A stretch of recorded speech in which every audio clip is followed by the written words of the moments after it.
Thank you very much, Jaume, and good afternoon to all of you. Let me start by saying how honoured I am to have been elected as President of the European Parliament for a second term, to serve the people of Europe, which is a responsibility that I take on with great humility. I've just given a long speech in plenary, so I will limit myself to a few short remarks. First, I will stand for a strong Parliament in a strong Europe. I want this Parliament to be leading the policies and the agenda for Europe in the coming years, to be the legislative and political powerhouse that people want us to be and voted for us to be. Now, to do this, we have to keep pushing for the right of initiative, to make sure that we are able to improve our scrutiny and inquiry powers. And in my mandate, I will work hard to continue to build bridges and further strengthen this House.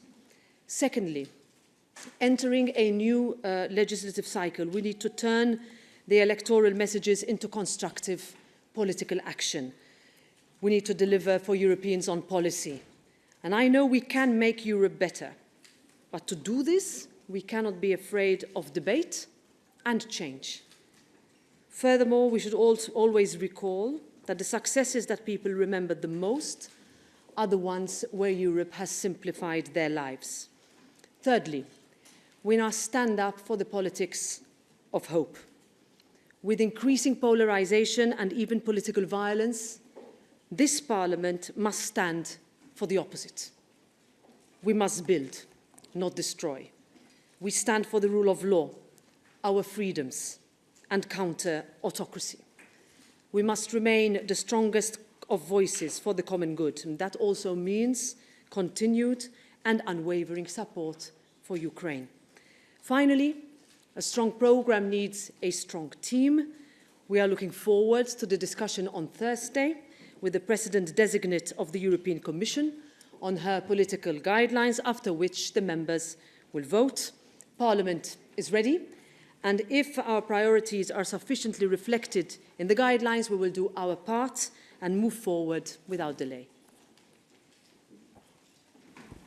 Thank you. The President is going to take some questions. There is interpretation in English, French, German, Italian, Spanish, and Maltese.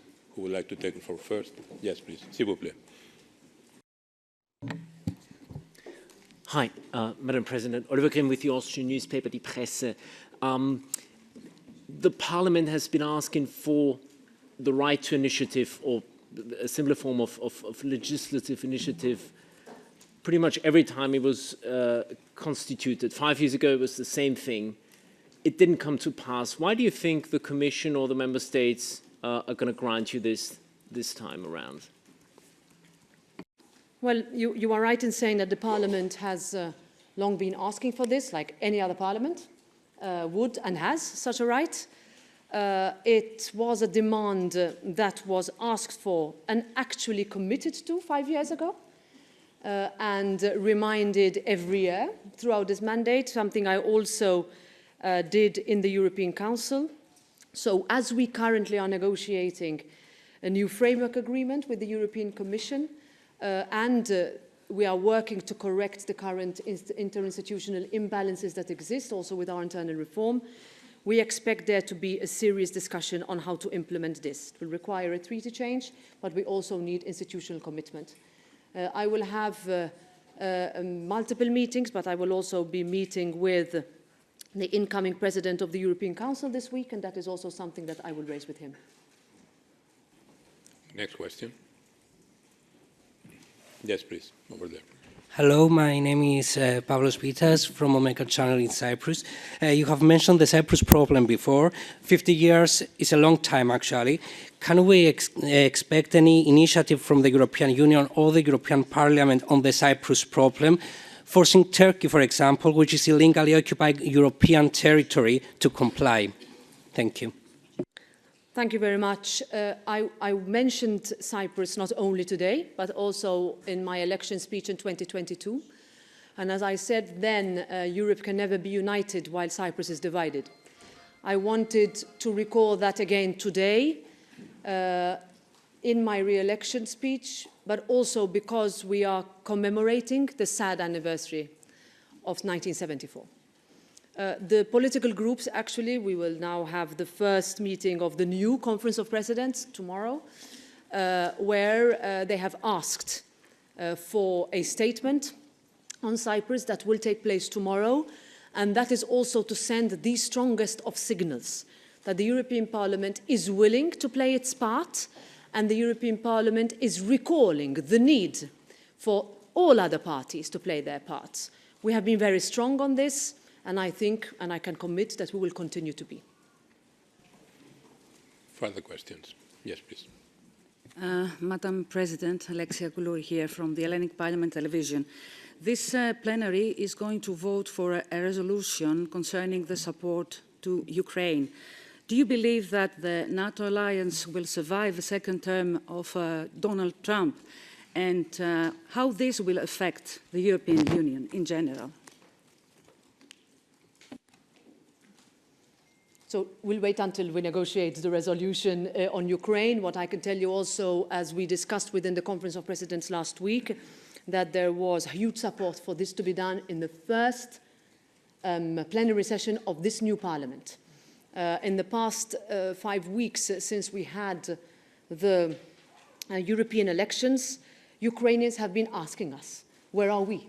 Where has Europe been in this very difficult time of continued onslaught by the invader, as we saw a few days ago with the bombing by the Russians of a children's hospital in Kiev.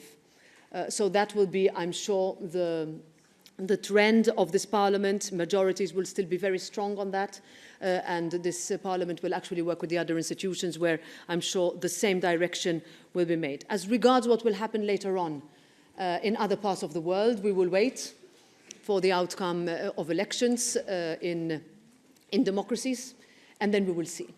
What I would, of course, always hope is that the transatlantic relationship remains strong, because it is important for us, and it is also important for our transatlantic partners. D'autres questions?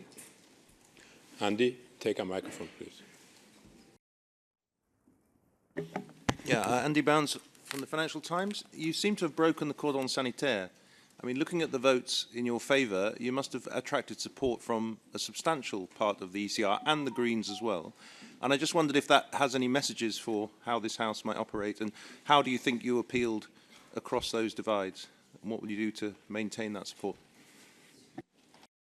I want to start by thanking the colleagues who expressed their faith in me. I said in my pitch that I am one to build bridges and create alliances.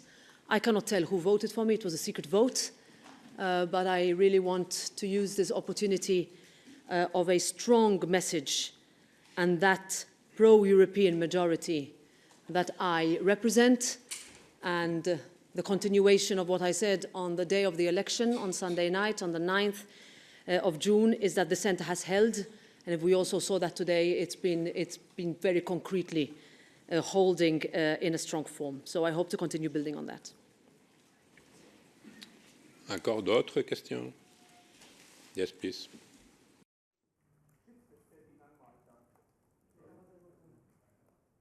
Xi tfisser din għal Malta? Riżultat storiku.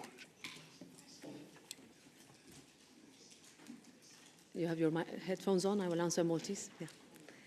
Allora, l-għalet grazzi. Grazzi tal-li edinaw, tajjeb li konna numru ta' ġurnalisti Maltin f'din il-Kamra u f'dawn il-konferenzi tal-aħbarijiet.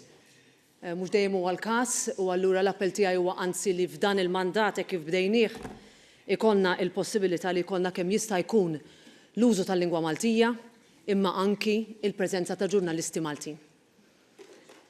Dan ir-riżultat l-ewwel nett jibni fuq riżultat b'messaġġ qawwi ħafna lill-poplu Malti ta' f'Ġunju li għadda, fejn il-poplu Malti ħareġ biħġaru u vvota għal 6 membri tal-Parlament Ewropew minn Malta, fosthom jiena il-President tal-Parlament Ewropew. Illum jiena tlabt il-fiduċja tal-kollegi tiegħi u b'umiltà ngħid li r-riżultat li jiena ksibt huwa wieħed li jien ser naħdem f'isem il-poplu Ewropew kollu, imma wieħed ukoll u bliżjed mod partikolari u speċjali għal poplu Malti u Awċi kollu.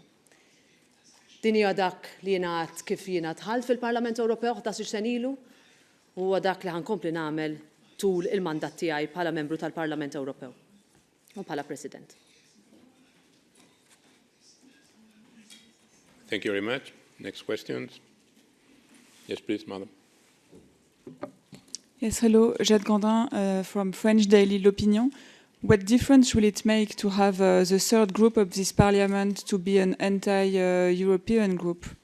What difference will it make? Thank you. So the first Conference of Presidents will take place tomorrow. At the end of the day, and we will also see how the voting proceeds for the Vice Presidents and the Questors this afternoon. But what I can say is that majorities will be built around those who want to build on hope, not to destroy, and to construct a vision of Europe that we can work with. When I mentioned Europe being a superpower of rights, it is one that I can see is echoed across the chamber. And it is one that I hope can continue to garner large majorities. And these are the majorities that I will work with and the majorities that can build. I think I am quite optimistic that perhaps contrary to what was feared or what was felt or what was said over the past months during the election campaign and in the immediate weeks ensuing, is that that centre would not hold. But I think this week it will show that it does.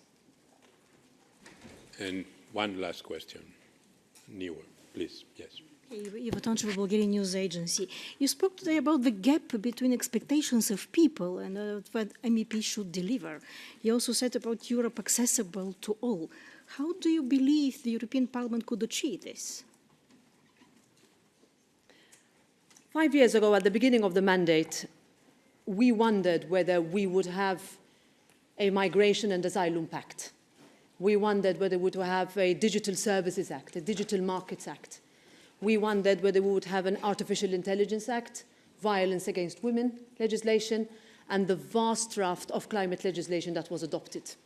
I think that was the biggest testament to the fact that this Parliament delivers and this Parliament acts when it is asked to. Is the work done? Absolutely not.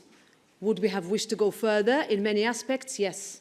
Will we need to take stock and implement and be the ones that in the next few weeks, when going through the commissioner hearings, identifying the demands and channeling those into what the Commission work programme will look like, is something that we will need to impose, if I would ask, in the questioning of the persons who present themselves in front of us before a vote for the College later on this year.